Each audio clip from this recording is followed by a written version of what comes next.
So, presentation this evening. We're going to have fun with this because it is not rehearsed. But there are real people with real stories, and mostly I'm giving a great big shout out, sort of leg up, everything I can to Get West, which is a company, a Vancouver Island company. I own nothing in it, and nobody here does, but it's doing something very unique. So we want to bring it to your attention and tell you about the many ways that you could perhaps make use of their service and get out on the west coast of the island. And people will say a lot more about this as we go along. I've got a presentation which I'll start, and then it's going to branch off into a number of stories that people will relate. And the reason for that is I've been on two, what I call Uchuck is the name of the vessel, the motor vessel Uchuck III. I've been on two Uchuck-assisted paddles, and they were both fantastic. Very different, and all kinds of interesting things happened during them. So those are my touchstones, and so I sort of tapped on the shoulder people who were on those trips with me and said, hey, wouldn't you like to tell a story about this? And, a few of them fell for it, so that's good. Some were smarter and said, no, I wouldn't. But enough. So I think we're going to have fun with that. Now, presentation's up here. Fred's going to dim the lights, and hopefully I'll still be able to see your screen, Fred, because I'll go a couple of slides and talk a bit, and then I'm going to prompt a video, which is actually on their website, but I thought it was such a great, about a 4-minute video, great capsule summary of everything that they do. Hang on. All right.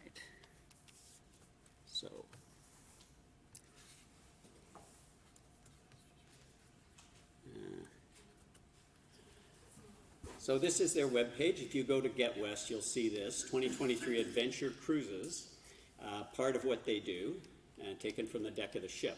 And what I wanted to say is that this is a company that does, at this point, this is a company that does deliveries. It's a cargo ship. It's been operating on the coast for eons, like a long time, in different guises. This is the latest vessel to do this. But in addition to the cargo deliveries, which they make to businesses along their route, which goes from Gold River Dock up to Cayucot, they also do other things. They've gotten into just cruises. You can get on this boat and just cruise around and come back on a day, or you can take a couple of days and stay over in Cayucot. That's not a bad way to go. It's actually very inexpensive, and it feels like you're part of history, because you actually are. There's a lot of history in this area and to this company, and so I think it's worth a look. The thing that makes it really special for us, as you've probably heard and know, is that it will leave you on your kayak fully loaded in the water and pick you up out of the water fully loaded if you wish to come back that way. And you can make the arrangements as to where and when. They have certain routes, and you just follow those. Okay, so now I probably need my glasses. How the adventure begins.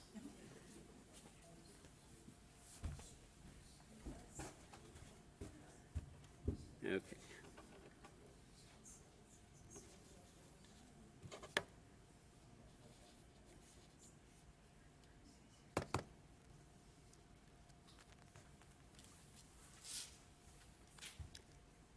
There will be sound eventually.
some trips you'll become part of the intricate network of work and survival that the Uchuck III weaves from outpost to outpost in its remote harbor, delivering hardware or groceries to far-flung neighbors along the way.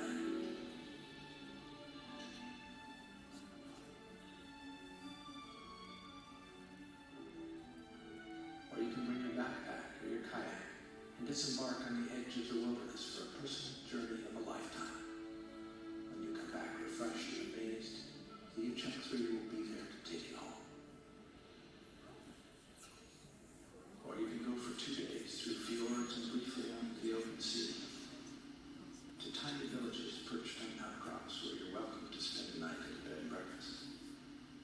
Or you can take a 1-day trip into the really deep past, to a place called Uchuck, which the explorer James Cook called Friendly Cove when he got here in 1778.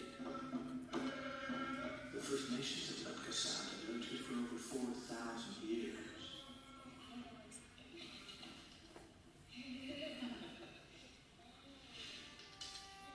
As the ship passes through these sheltered waters, other lives surround you. Eagles, sea lions, sea otters,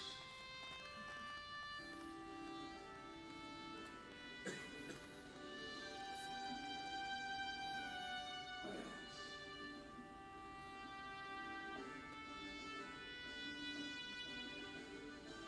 You'll pass through the home waters of the famous lone orca named Luna, who lived here for 5 years and became known around the world for his friendliness. This is part of the movie we made about it.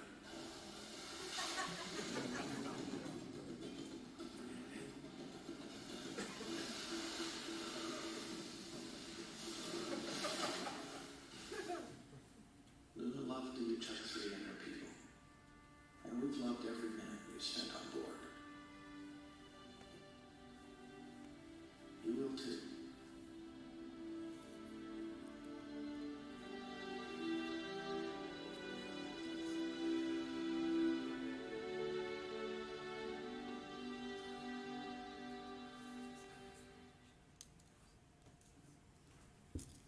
Okay.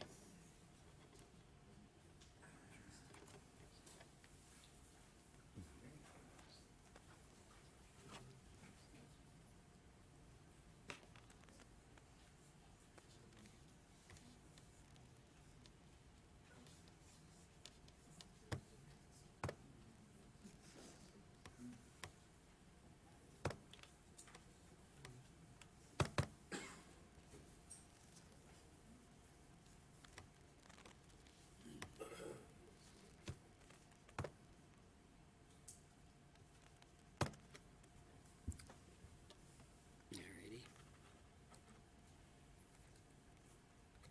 Okay, great.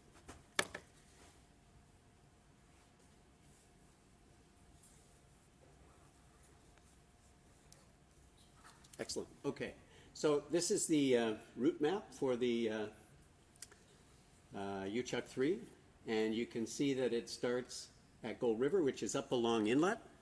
Guess I should turn to this, even though I have a louder voice. Up along inlet, Muchalet Inlet, you come out, and then you're into Nootka Sound. It goes on the inside of Nootka Island, up around into what we call the New Chatlets area at the top of Nootka Island, and then outside Tachu and on up to Cayucot. That's its route. Just some spectacular scenery. We have a couple of people here tonight who were raised in that area, Zabalas. They can tell you all about the area, but it is still just breathtakingly beautiful, despite everything that we've done to it in the interim since it was first formed. So I think you would enjoy it very much. And just to give you an idea, if you haven't been up that way, this is to sort of orient you on the island. We're kind of about most of the way up the island here, at that red dot saying Cayucot, down to what's showing up as Nootka Sound and Gold River just to the right of that. So that's the area we're talking about. And this gets in a little closer. What I wanted to point out here, not having much luck with the pointer, so I'll just use my hand, is that there's sort of three areas. The southern I call it the central where New Chatlets is and the north area around Cayucot that are great places to paddle and explore. And certainly any one of them would be great to cruise through. Those are the three. You can see the route of the Uchuck in red. Or to camp in, to go and explore. And the great thing about the Uchuck is you don't have to do it both ways or even one way. You know, you can get on this thing and it takes you there, and you can get off in one of these areas and just explore it. You'll find out that that's what one of our trips was last year. Let's see. I think I'm going backwards. Yeah, so this is the northern area around Cayucot, and you can see Brooks Peninsula to the north and Rugged Point to the south, and great place to camp in here is Spring Island. You might see pictures of that later. This is the central portion, I guess I'd say, which central area there around Catala. Rosa is the area where the Uchuck will drop you off, and lots of interesting places to paddle in there, very protected.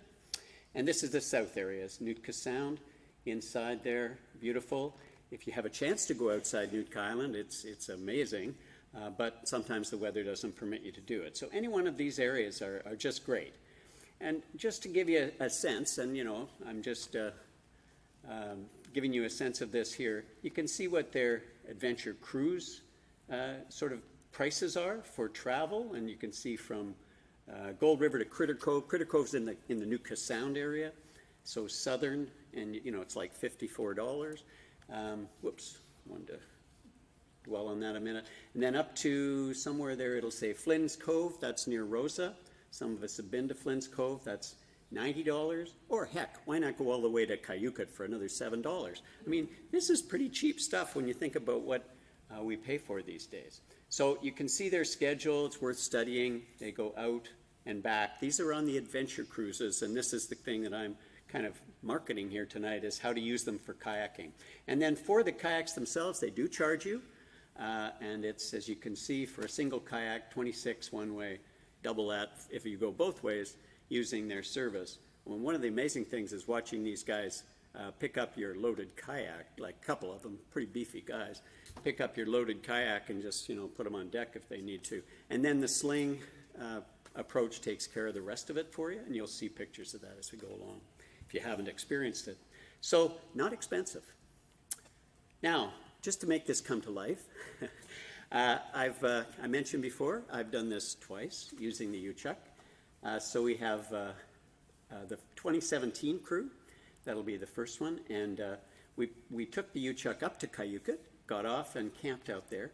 And then we paddled all the way back to Nootka Sound, and we made arrangements with the captain, and we were in touch with him by VHF radio to be picked up in the area around Nootka Sound near Friendly Cove. And that took us all the way up that long inlet. That's how we got back out. But we'd had this long trip, a great trip on the outside. After that, we'll get on to what I did last summer, which was taking the Uchuck to and from the New Chatlets, which is that central portion. And some of you have been to New Chatlets, I'm sure, and there are ways to get there just by parking your car at, you know, Little Esperanza and that kind of thing. But this way, you don't even have to do that. And you can get there and back if you want with their help. So a great way to get to paddling areas, camping paddling areas, or just travel there that takes very little energy and doesn't take a tremendous amount of paddle fitness, although if you have more, then by all means, you know, take yourself there and make it a higher order trip. So I have lined up a few tale tellers, I've called them. Some are going to tell taller tales than others. And the first of those is Debbie. Great. Debbie, you're on. Okay. I don't know if you can see this. I don't know if I can see my notes. Yeah. Okay, so just put this. No, Okay. it's right about here. Okay, so mine's, oops, this is not me. Okay, this is from a trip that was a few years ago. And these are not my, Oh, let me do that then. you do that. Not quite. Deb was all lined up over there, so I did tell you this was unrehearsed. Right. So this is the crew from the trip up to Cayucot and paddle back. And the suspects are in the audience tonight, many of them. Actually, Lynn isn't, so we can tell stories about her. The rest of us are here. And so that's the crew at Gold River. See, we're all smiling. We look pretty friendly, as before the trip. But this is near middle part of the trip, I think. Calvin Falls. Still Smiling. Good sign, eh? And we'd had some adverse experiences, which you'll see more about later on. Look a little windburn, don't we? Something going on there. It was pretty wet and windy. Great time. This is the track. This is from my InReach. I don't know why I put that in, just because I did. And, oh yeah, this was just to show you, because otherwise you might not see the area up around Cayucot. Cayucot is near the top there, and we camped at Spring Island, which is at the bottom. That's got to be a distance of, 2.5 miles. I mean, it's huge. So get off the Uchuck kind of later in the day, actually, but you don't have to go very far to camp at a pretty nice place. And now it's Debbie's tale. Okay. And you keep pressing this little thing here. Okay, so this is the cautionary tale. Watch the sand. So sand can be beautiful, but it can be deceptive. On our way around Rugged Point, we were looking out and saw a figure walking towards us. It was a coastal wolf with paws this size. Back at Rugged Point, we set up camp, and I thought I'd done a pretty good job hooking up all my tent to kayak. And the next morning, Alan called out, "Deb, are you okay?" And, huh? Luckily, the floor in my tent had held, but we'd had rain all night, and the water had funneled down the sides of the rock, and that's what I woke up to. So I was a little bit perturbed, so tried to drain water away in the ditch, and flinging the sand at the kayak wasn't very happy. Anyway. She was a bit frantic. Anyway. So the guys said, "Why don't we just move your kayak move the tent away from the kayak." So good to have some buddies along. And this was a new use for the kitchen shelter, just to use it for drying. So we did that. Meanwhile, back at the ranch, Jenny had also thought, "Wow, I had a really taut tarp." And the next morning, she was also in the same situation, not very impressed. So look at how deep the water was there. It just funneled in. So cautionary tale, don't camp in that alcove. But luckily, some other paddlers had vacated, and happy ending, being set up on a tent platform. So that's my cautionary tale of sand. Okay, next, who do we have? William Morley. Okay, Morley, time for you, man. So just in Morley's defense, he's been nominated by Lynn to tell the story on their behalf. He was given this information quite recently. But Morley's very flexible, so have at her here, Morley, go. Okay, one of my favorite areas. So, and I'm going from Lynn's notes here. So, Alan already mentioned briefly the late arrival at Cayucot. If you get off there, usually you're offloaded about 6:30. They do a whole bunch of other things first before they unload the kayaks. And so you've got from 6:30 to go. The 2.5 miles isn't that far, but it's probably going to take you a good hour with the unloading and everything to get out there, and then more to unpack and that. So make sure you've got your headlamps ready. Unless it's the very middle of summer and it's light till 9 or 10. So that's one of the points. Actually, just the right arrow there, if you can see it. that one. Doesn't do anything. Do the right arrow. Oh, that right. No. That's a down arrow. I see it. We got the it. blind, There we reading go. the blind here. Okay. Yeah. So some of the next points are in relation to just how exposed this area is. And I'll see, hopefully my cursor, yes, you can see it. So some of the area, this is the New Chatlets, which is a nice protected area up in here. But as you round and come down, you're pretty much committed once you've started, because of the prevailing northwest winds, you're pretty much committed to going. And we had So this is Newt Island. Yeah, this is the south end here at Nootka. But the same sort of applies at the north too. If you go from Cayucot and paddle back to Nootka, you have to get past Tattoo Point, which is one of the more interesting spots, and a couple of others. And this is Calvin Cove in here, which we'll show some more after. And we happened to leave Calvin Cove in some pretty big seas, and we came out and came down through this channel here. And we had to stay in the white, because if you got into the light green, let alone the dark blue here on the chart, which are shallower waters, the seas were breaking all through there. So we went into this gradually narrowing and funneling area and had a little S-bend here to get through to stay in the deep water, with some pretty impressive waves on the side. That was some of the more exciting paddling I've ever done.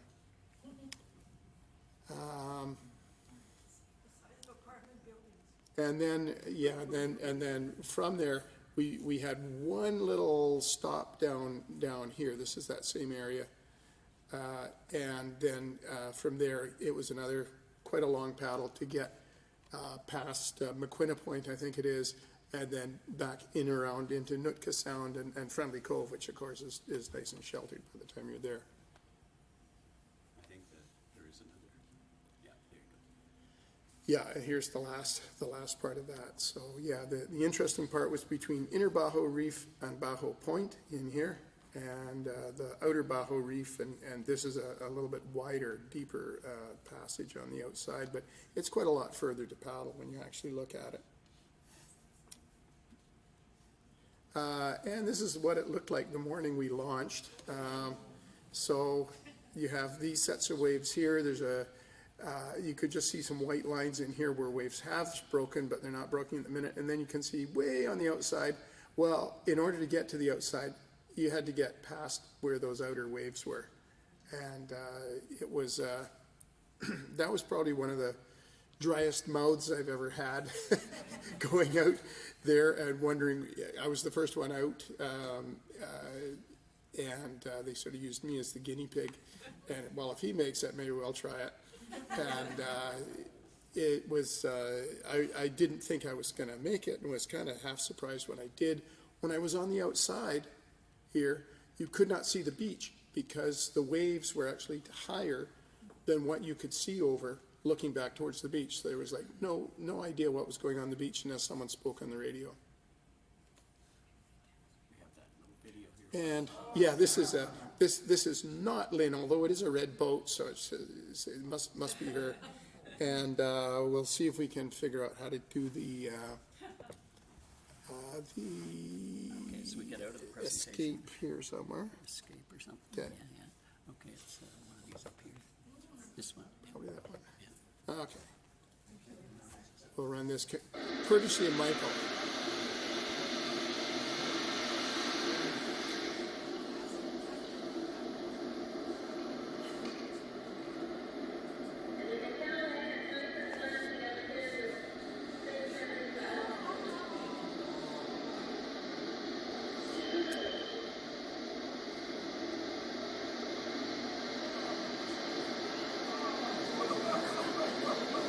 And there's other waves breaking past the ones you can see there.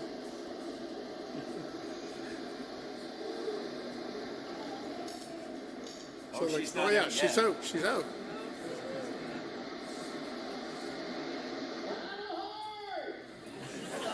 And she says she's never paddled as hard in her life when.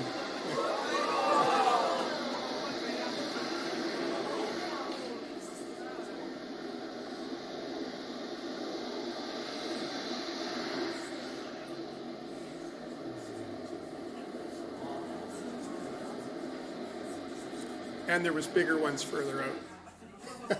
And just, it ended just before she got kind of pitch poled backwards and rolled and had an interesting side surf upside down for a little while before she found her release loop and came out. And of course, you know, you wash back into the beach and it's not particularly dangerous if you are doing this. You will wash into the beach.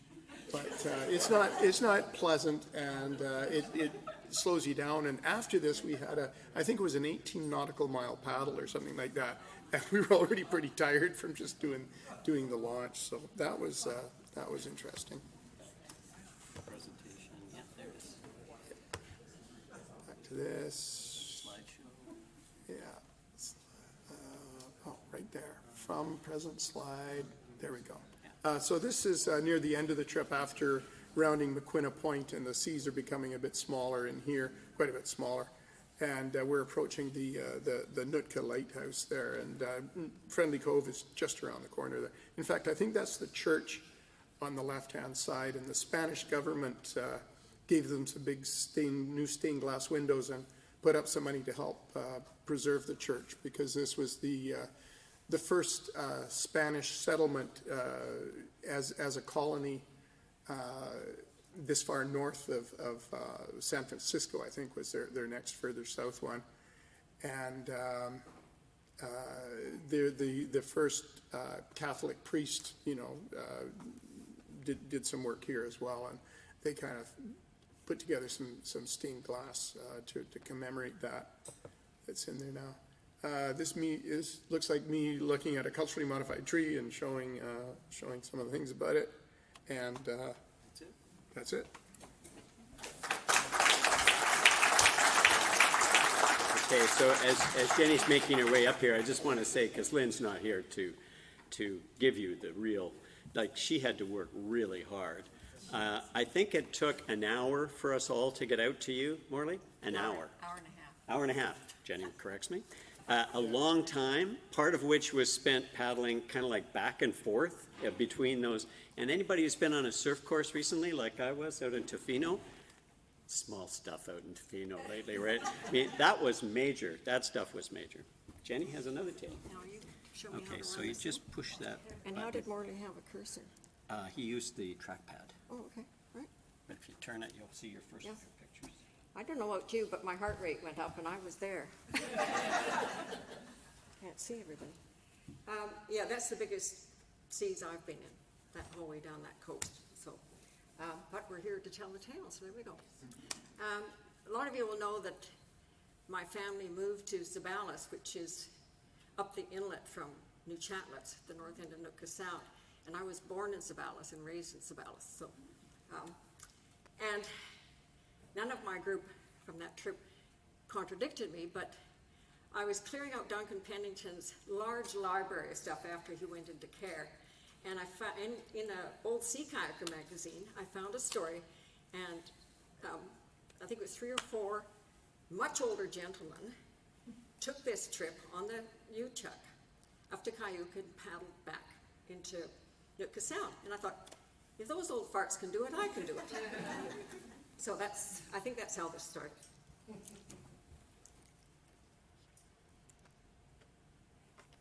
Yeah, that's just, we were just playing around with sea foam on a nice day.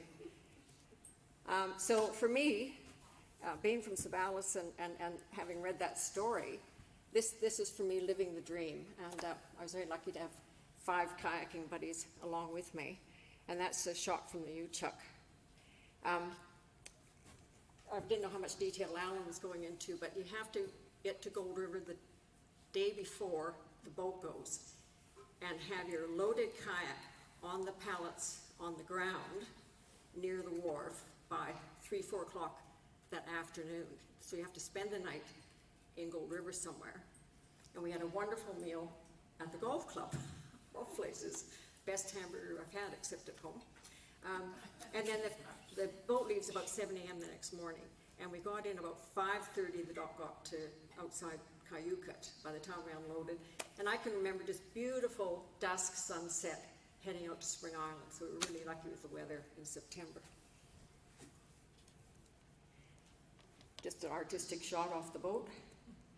And it hasn't been mentioned, but one of the places they stop, and I'm against fish farms in the ocean, but they drop off a lot of feed for the fish farms as well as all the supplies. They also stop at the floating resorts and pick people up, drop people off, and supplies as well. So you can always stay at those places as well. And, you know, it does take all day, so some people need to be doing something or thinking about something, so there's Deb practicing knots. You can have a sleep. They have a really good galley with homemade food, and you run a tab. Just remember to pay your tab before you leave the boat. Really good food, and I don't think they give out their recipes. And then this is Alan being slung. So the guys that run these ships, I mean, they're just amazing. But anyway, we have to have loaded boats, skirts on, ready to paddle, and you're on a pallet, and they swing you out. And so what I really loved about this trip, that part of the trip, was I had these nonchalant looking, sounding friends, and as soon as they were being slung, great big grins, and it was all great fun. There he is coming down. That's Morley's, and there you just plunk down and then you paddle off. And then the pickup point at the other end, because the middle bit's been talked about, we radio to make sure we've got the day right and approximate time, because it's all very approximate with these boats. That's it coming.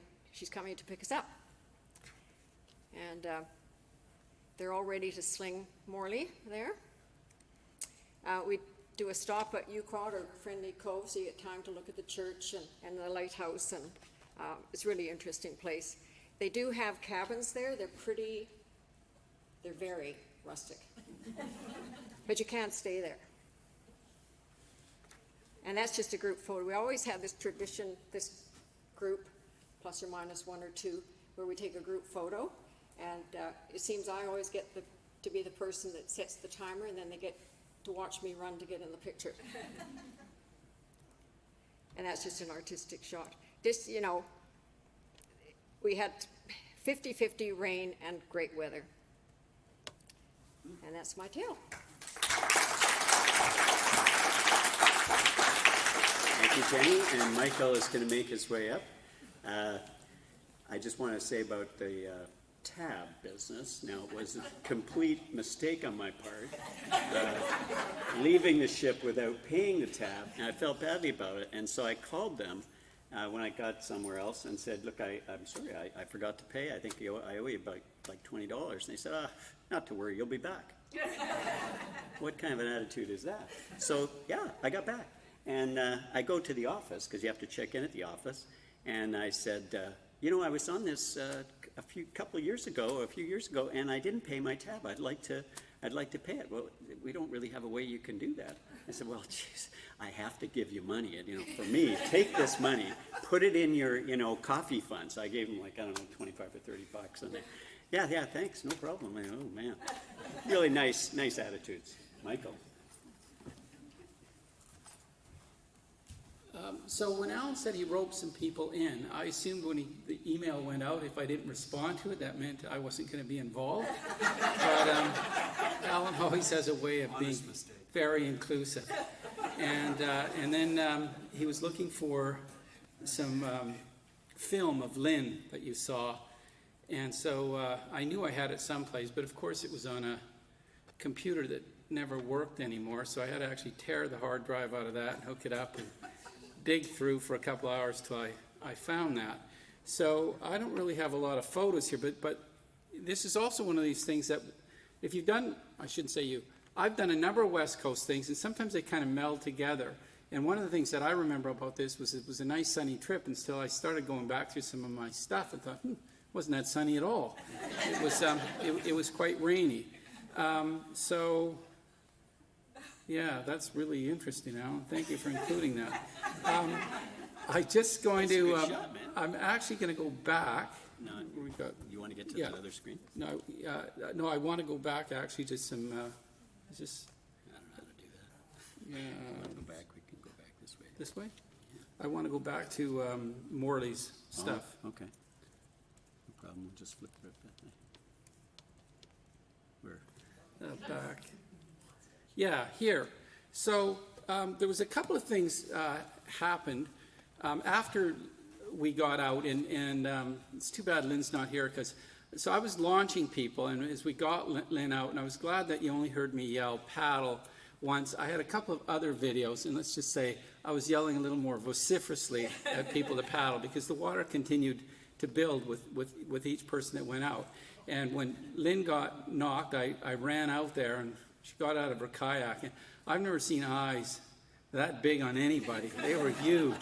And it's going, Lynn, you're doing great, you're doing great. Let's just get all this water and sand out of your boat, and you can do it. We'll get you right back out there. So off she went, and we all eventually got out there. But if you look at this red line where we came, before... Marley was using the cursor on the trackpad. Oh, on the trackpad? If you touch the trackpad, you'll pick up a cursor. And you can move it around. Oh, yeah, okay. So when we came out here, it was, there were big swells. I remember we were coming, I'm not sure exactly where we were in here, and Alan said, this water is looking pretty big. I said, yeah, it's pretty big. And he goes, maybe we should get a little further out. And I said, sure. So we went a little further out. But as we came in through here, which to this day, this was not a smart decision. What we should have done was come around here. It all worked out fine in the end, but the waves actually diminished somewhat here. But what they also did was they really steepened. And so it was a lot more dangerous coming through here. And I believe I was doing a bit of yelling paddle with purpose. And I was very happy when we actually got through that piece, because it would have just taken a bit, not much, current against us, a bit of wind, and those things would have started crashing, and then that would have been really not very good at all. When we, where's this? Here. So when we were at Rugged Point, we were weathered in, and Morty and I took the opportunity to go around the corner to go catch a couple waves to surf. And again, it built, and it was probably bigger than was a good idea.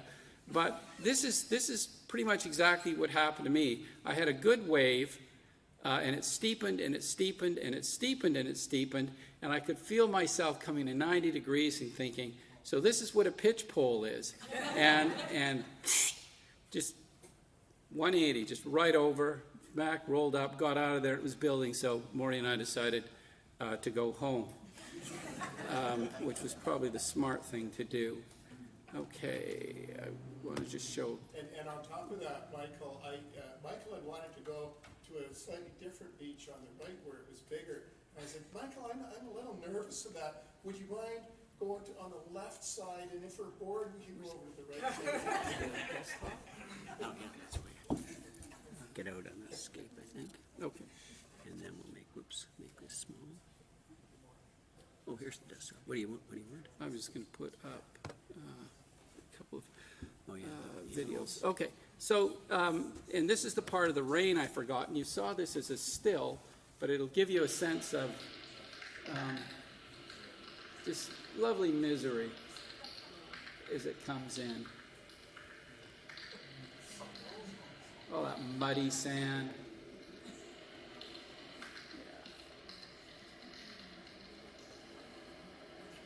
That was a lot of fun.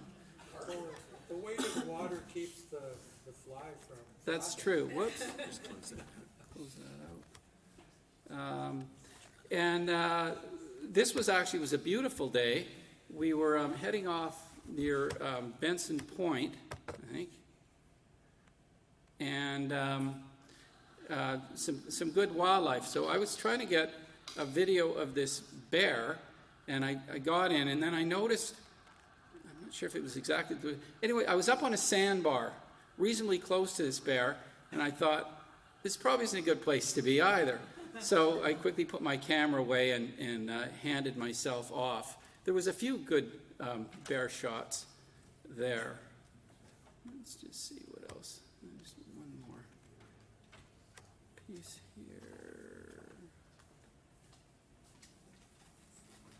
No, that's all. That's all I want. You also missed when the picture of Alan being loaded on his on the pallet down, and I'm not sure why, but he was quite famous for his, at the very top, probably of stuff that he had piled about 2 feet off his deck, he had this pineapple. You remember your pineapple, Alan? So he packed this pineapple everywhere, and when they were putting his boat on the Uchuck, they were sort of looking at, because it was just strapped there, because I guess he couldn't pack it anywhere, so he had his famous pineapple.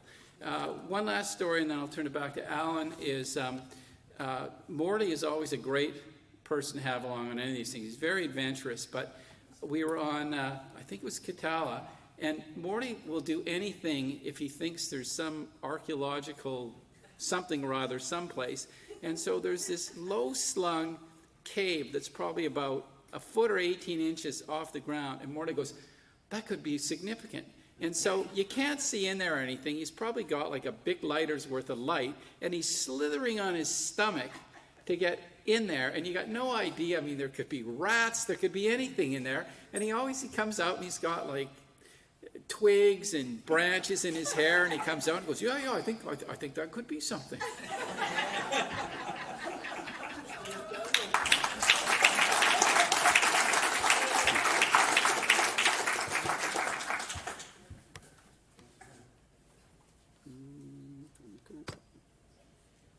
Now we just have to get further along here. Michael. Good shot of you, Michael. Hey, not bad. Michael's a bit camera shy. You have to trick him into getting his picture taken. Okay, so that was a big trip. And that was a few years ago when we were younger and perhaps more foolish. Last year, so the Catfish guys, which I paddled with, had the privilege of paddling with for many years, decided to do a trip using the Uchuck as well. But we thought we'd go first class. So we took the Uchuck from Gold River up to Nunchatlets, and we planned to take it back. Now, we hadn't really thought this all the way through, but as it turned out, when we got to Rosa Island, and they dropped us off, we talked on the way, I guess, and it's like, yeah, Island 40, that's outstanding. What a great island. You know, and we could move around. There's Katala, there's Benson Point, there's all these great campsites, other islands, but Island 40, oh, it's really nice. So we get to Island 40, and we're looking at each other like, why would we go anywhere else, you know? And that was maybe a mile, I think. It wasn't like Cayucot. It's not, you know, it's earlier in the trip for the Uchuck than Cayucot. It's like noon, you know? So it's like 1 o'clock, and we've arrived. We've set up camp. We're sitting around. We're like, this is the life. This is what we came here for. So, but we had a few tales to tell as well. This is on the way. Just enjoying the ride. Happy guys. This was the trip we took. So you see all those things there up in this area. See, whoops. You can see that we did paddle around a fair bit. That's good to know. This gives you some more detail. The big kind of white island up there in the upper left is Katala, and you can see where all the lines come together. That's where we ended up for a week. It was sweet. It was really sweet. And there's lots of places to go. And that's the great thing about Nunchatlets. You know, you can dial it up or dial it back. So Fred has a really unique tale to tell.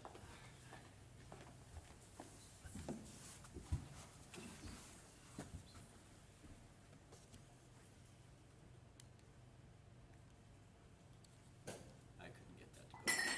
I just used the arrow keys. Oh, there you go. My story's a little bit different. It actually starts a year earlier. Before the Catfish guys were going to be heading up to the northern end of the island for a kayak trip, a couple of nights before, I woke up next morning and I couldn't see out of my left eye. And looking in the mirror, there appeared to be a purple snowflake that had stuck on the outside of my eye, which turned out to be an eye bleed. I have glaucoma, so I've been seeing the same specialist that David Anderson has been seeing, and I was able to get in to see him the next day. And he told me, yeah, there's all kinds of different eye bleeds, and there's nothing we can do about it, but what you should do is just monitor it and watch it and let me know if it gets any worse. So I pulled out of the trip, I didn't go. So the next day I wake up and it's like somebody's taken a magic marker and drawn just huge lines all over that eye. And like he said, it took a while, but eventually the black lines disappeared and the purple mark, the snowflake disappeared. I've lost some vision in that eye, and when I look at things that are white, I can still see a bit of the purple snowflake. And that eye is like a camera lens. It's open one stop too far. But considering my age and everything else that's going on with me, I think I'm doing okay with that one. So this trip comes along, and I'm really hoping that the same thing doesn't happen. I don't want to have to pull out. And we had a really nice ride on the Uchuck all the way up there and go to bed. And I can't remember if it was the first night or the second night, but I wear contacts. So I pulled my contact out, and in my other eye, it's turned red as a beet, which sometimes occurs when you wear contacts. And I figured, okay, I'll take the eye contact out for the night, and in the morning it will be fine. Well, I woke up the next morning and it wasn't fine. More than half the eye was even redder. So I'm kind of in a dilemma on what I should do. I want to go back and mention, I see the ophthalmologist on every 6 months rotation, and they go through a whole battery of tests. And after I saw him after 6 months after my first eye experience, he turns to me and he says, you know, you were really lucky you didn't go blind. What? He told me not to worry about it. And he says, well, you know, I didn't want to get you all upset, so okay. So I'm actually a bit concerned about, this is the other eye, am I going to have problems with this one? There was a couple that was camping just down the beach from us. It's the only people we saw out there who were paddlers. And I went over and I said, do either one of you guys, it was a female-male couple, do either one of you people have in a medical training? And it turns out the woman is a doctor from North Vancouver. So I relay the story of what happened with my eye, and she looks at it, she says, go home, get out of here, time to go. So I get on the VHF radio, and I figured I'll call the Coast Guard because our radios won't go back to where we came from Gold River, and I'll get them to order up a water taxi and I'll take it back. So the Coast Guard asked me what's happening and why I want to leave, and I say it's because I've got problems with one of my eyes and I need to go over and see my doctor, and they say, we'll come and get you. So this is about 45 minutes later. You can see the Coast Guard boat. It's not working. You can see the big Coast Guard boat out in the back. And then the Zodiac comes up and gets me. They allowed me to take one bag with me. So I took my IKEA bag and stuffed it with everything that I think I would need. But I asked them if they'd take all my gear in my boat, and they turned me down. I was kind of disappointed in that, but... Okay, this thing isn't working. Yeah, just advance with you. Okay, so here I am getting a lift back onto the boat. So they've got a full crew on this thing. This is out of Tassos, and it's one of the new boats that is self-righting, so if they get caught in heavy weather and waves, the thing will roll over and pop back up. This is the inside, so all the controls are on the top, but they've got an equal set down below. And this is towing the Zodiac back, and we actually stopped in Tassos on the way going back to drop off the boat. And they continued and took me into Gold River, and this is the crew. The other picture was the captain and the EMT, the specialist that came out and took a look at my eye. I got back to Victoria and went and saw the doctor, and he said, there's many different kinds of eye bleeds, but you've got this one is not nearly serious, you're not in any trouble, and I think you're going to be just fine. So that's my tale.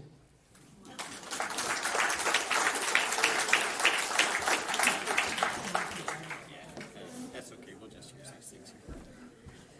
That's great, and one of the things that's quite impressive and encouraging about this is these guys came out of Tassos. From the time that you called the VHF, like Coast Guard in Prince Rupert probably, till when they arrived, how long?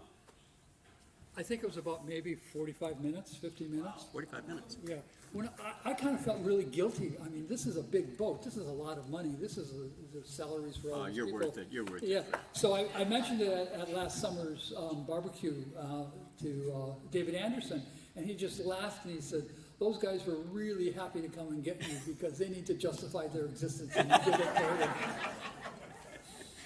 Excellent, thank you. We towed his boat back Yeah, and slung it back on the Uchuck and hauled it home. yeah, there's more of that story to come. Yeah. I won't go into the missing paddle story. Okay, David. David said, oh, I don't have a tale to tell. I said, well, then I'll tell one. And here he is. Do I have to push the buttons? I have a picture I can show. Yeah. But there's just a Well, just hold off on the Okay, picture. yeah. I can sympathize with Michael. I had the same experience. I figured, well, I'm not responding, so he's just gonna take me out of this thing, but here I am. So let's have the picture, Alan. I have no idea why I chose this picture. But let me tell you some things about it. I mean, Alan's impressed. He took this picture because he's impressed because I made this breakfast, right? So you know what Alan lives on? Peanut butter and bread. So that's why he's impressed. It's just the regular kind of camp stuff. This is an ad for the camp food clinic. Well, it's a pretty decent breakfast. You know, I've got scrambled eggs and some toast because I have a toaster and some, you know, cut up vegetables there. But let me explain why the headgear, right? So this is something I discovered on a time I spent on Katella Island. No. Campania. Oh, God. Don't ever go there. And the bugs were terrible, and I didn't have a bug hat before we got smart about bug hats. But I hate bug hats anyway, because no matter how conscious you try to be, you always try to put food in your mouth when it's in the wrong, and you're like, damn it. But what I remembered was one time seeing a picture of somebody in another country, and they had a hat on with all these beads hanging around. And then I remembered there used to be people who had beads in their doorways to keep the flies out. And so I figured, it must be the movement. So I got my handkerchief and put it like that. It works like hot damn.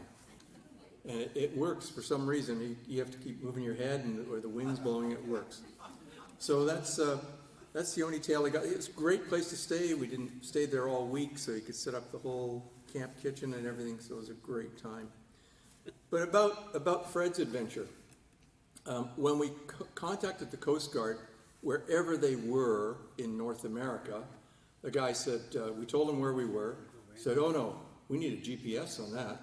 What's your location, your exact location? So then we had to figure out how the hell we were going to get that done. We managed to get it done, but it took a while. Very good. That's it. Okay. Thank you, David. So now, as though you guys didn't know that, you know, I don't take no for an answer. It just changes the presentation slightly. So since I chose this for David, let me tell you, and others who have paddled with David will know, you know, he's made a breakfast. I mean, it's amazing breakfast there. But this is his approach to everything. Like, it's all the best little things. And he's got a million little containers in his kayak. It's full of this stuff. And then he sets up this little rig here behind. You can see he's got a broadboard.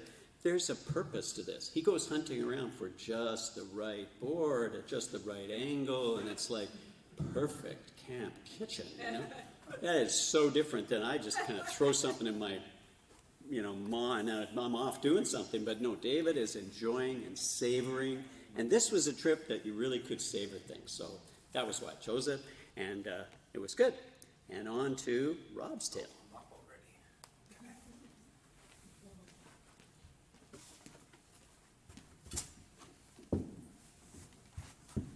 So how do I change the picture? Just the arrow keys. If you can't see them, they're right, that one right there. It's pretty hard to see, but there you go. Okay, if you guys ever do this trip, do I have a Yeah, but it pointer? might not work.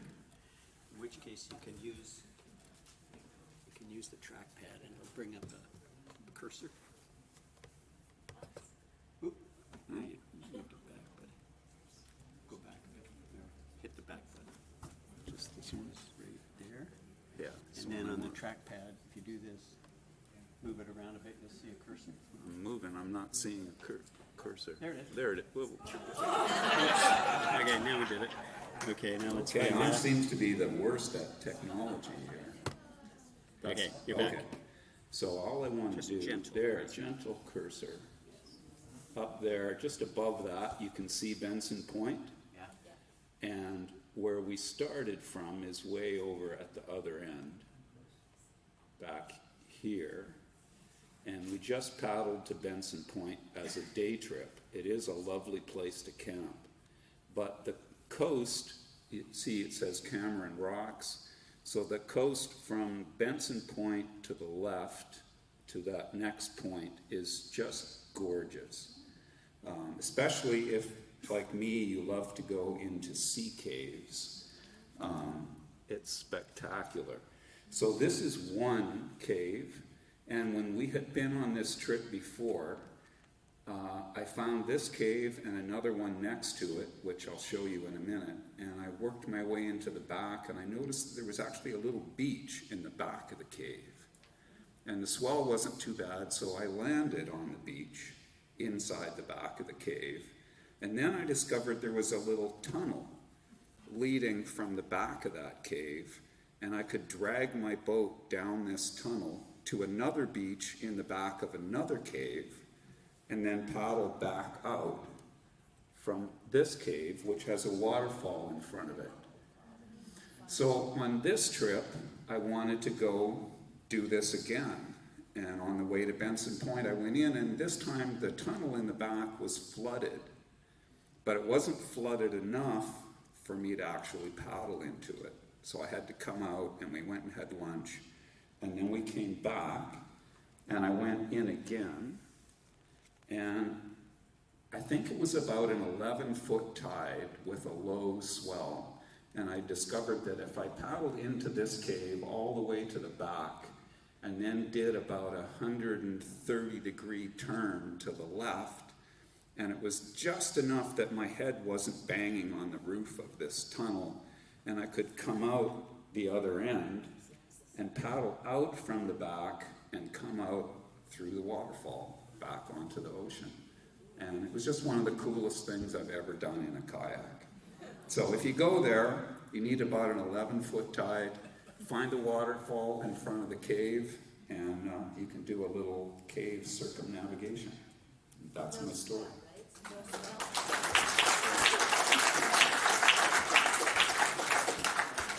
Thank you, Russ.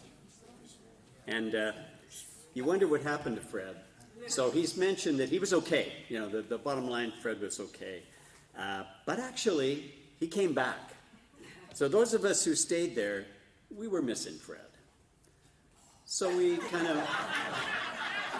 made a friend. We did a lot of collecting on that island, actually. Guy who's not here, Ron Painter, he had the initiative that got all of us going, walked around the whole island picking the stuff up, and then we looked at this stuff and thought, you know, we got the makings of Fred here. So we took some pictures of Fred so he wouldn't feel like he'd missed the trip, really. And then Fred was so capable in this situation, he actually rescued one of the other guys, who was out, kind of got out of his depth there. So many thanks to Fred for coming back and helping Robert out of that. And we took a picture. You can't maybe see Fred too well there. Whoops. I don't know, I can do this. No, I probably can't do that. Anyway, I know I've really done it. Come on. We did the group shot. Whoops. the wrong color eye there, Al. Yeah. There he is. Yeah. Anyway, had a lot of fun with you, Fred, even though you weren't there. And I won't tell the story about the paddle, but that's something you can ask Fred about afterwards. You know what happened to all my food, don't you? We only ate the good stuff. You know, it's funny that way. We were very respectful of Fred's things for a while. He had his tent, set up, or maybe he packed it. I can't remember. You packed it down. But all his gear was in a certain area where his kayak was. And then it was like somebody would say, food's not going to keep for a week out here. Oh yeah, well, we should make sure that's nothing's going bad. And then it was like, look at this. He's got some of these chocolates. Those are excellent. Stuff starts getting passed around, and there's, I forgot he won't mind, And he had actually said, use anything, but it was gradual. And gradually we basically took everything he had. So it was enjoyable. That was that trip. It was, I wanted to show you just the bottom, and you've seen other pictures. This is the Nootka Sound Friendly Cove area. There and back up into Machalet Inlet. If you just went out there, also fantastic trip. There are lots of good places to camp, as I did with the first group in these islands. As you can see, that big square and some of the routes going around it that we did. But yeah, you can spend a lot of time in that area as well. So certainly an area well worth seeing. So you notice that I didn't have a tale. I mean, I've been telling tales all along, but I didn't have a specific tale. But I thought I would just compliment, the photos that other people had. So I've thrown in some random pics I thought would just fill in the gaps. Somebody mentioned you have to bring your kayak early and leave it, as you see on these little pallets, fully loaded, except for your water. They don't want you to, have that 100 pounds in there. So this is kayaks fully loaded, left there for the Uchuck guys to load up the day before. And then this is what it looks like when they get them on the Uchuck. They kind of line them up down the outside of the ship, and they have a place where they can stack maybe up 3 or so. But there's a limit to how many kayaks they can fit on this. So that's what I'm saying this for, that if you're interested in doing this, contact them and just see if they have availability on a particular set of dates that work for you. But it's amazing what they can do. I just like this shot, so lovely with the sun glinting off the kelp, and it was an amazing day. This is some of that, this is actually on Spring Island, and I think Jenny mentioned the quality of the light was very lovely, kind of a hue to the light as we arrived and kind of littered the beach with our tents, but it was just a lovely evening. Oh, now that's a picture that Jenny might have put in there. I thought, I'll throw in a little animal shot. That's one of those undersea creatures. This is a beautiful sea stack at the, what would that be, east end of Katala Island. If you've been there, you'll know it. Just standing proud, beautiful. That was, you saw some of the foam earlier, people playing with it, and this was, what foam comes from. There was some serious crashing going on out there, and this is where it ended up, but beautiful when you get into this sort of an area. I think that might be from Benson Point.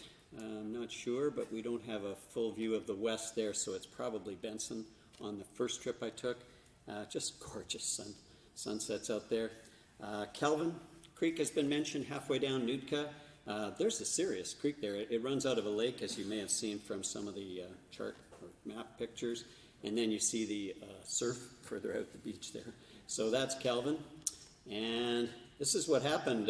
This is Jenny and Debbie sort of standing next to, sort of waist-high piles of seaweed that are rolled in because there was such a lot of surf coming in and breaking up the seaweed. So it was an active sea when we were there for sure. But, you can't trade anything for the kinds of evenings or sights that you have out there. It's well worth going to. We live on this island. This is where we live. If you don't go to a place like this, you are missing something. So you don't even have to paddle, for heaven's sakes. You can drive to Gold River and just take the cruise. And you'll see some of this stuff. If you paddle, you get even more. You'll get a little wet, sure. You'll get a little tired, sure. But you don't have to take any more risks than you want to, and you can dial it up or back. Great area to be in, and the Uchuck III makes it really pretty easy for you. So highly recommended.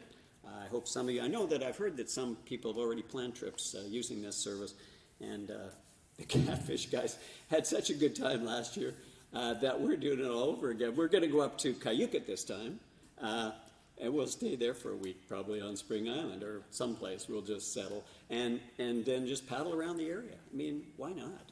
Besides in Cayucot, nobody has mentioned this. There's a coffee shop called Java the Hut, And they make pies. Now, don't you laugh, Michael, because when we were coming down, Michael and Rob and I, down the west coast of the island, I was on about these pies. And oh man, we gotta stop there and have these pies. And those guys were all about getting to, I don't know, Rugged Point or some further place. I know, no, we gotta stop for the pies. So finally we stopped at Java the Hutt in Cayucot, and you know what?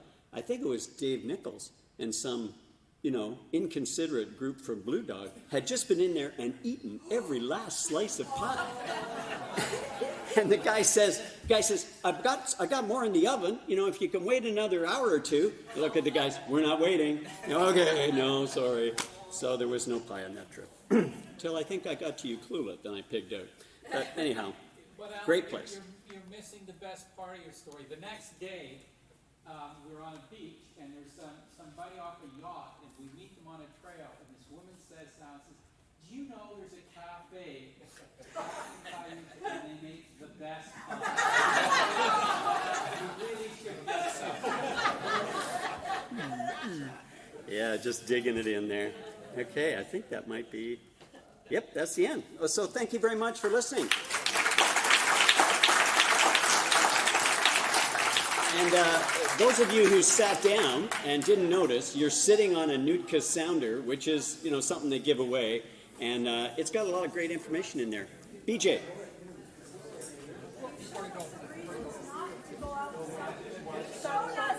Just hang on for a sec. Just hang on for a sec. We'll get the... You've shown us some reasons not to go on the outside of Nootka Island. Can you tell us any reasons why we should? Oh. On a different 2 years later, 2019, Michael and Alan and I came down there, and it was a complete non-issue. But Yeah. was it worth it? Oh, Take the beautiful. chance. It was beautiful, and it wasn't dangerous at all. Yeah. It's extremely weather dependent. Another time I was there, it was so bad I just didn't go, and I went on the inside. You can paddle around the inside. It's longer, and you have to time the tides. But if the outside is horrible, you can say, forget it, I'm going inside. So you have that option. Yeah, outside recommended if possible. I just wanted to say thank you to Jonathan for the snacks and coffee and all tonight. To Heather for getting the library out again. And to all of the sellers who brought their stuff, thank you. Sorry you didn't sell everything. I hope you sold some stuff. And we'll do that again sometime, but that was it for tonight. Thanks very much, everybody. Have a good night. And don't forget, the next meeting is the AGM. If you have reports, please send them to Alan ahead of time. Also, the speaker that night is going to be 3 women who paddled the Central Coast. So look forward to it.